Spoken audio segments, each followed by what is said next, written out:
Pinaliwan ng Pilipinas at India ang 13 kasunduan sa bilateral meeting ni Pangulong Bongbong Marcos at Indian Prime Minister Narendra Modi.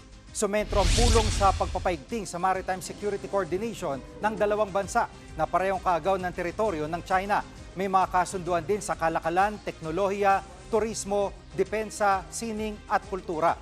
Umaasa ang Pangulo na sa mas matatag na relasyon ng Pilipinas at India matapos ang 5 araw niyang state visit.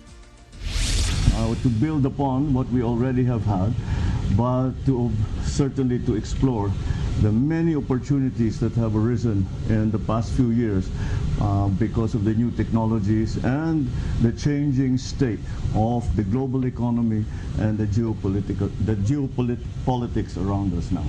Thank you.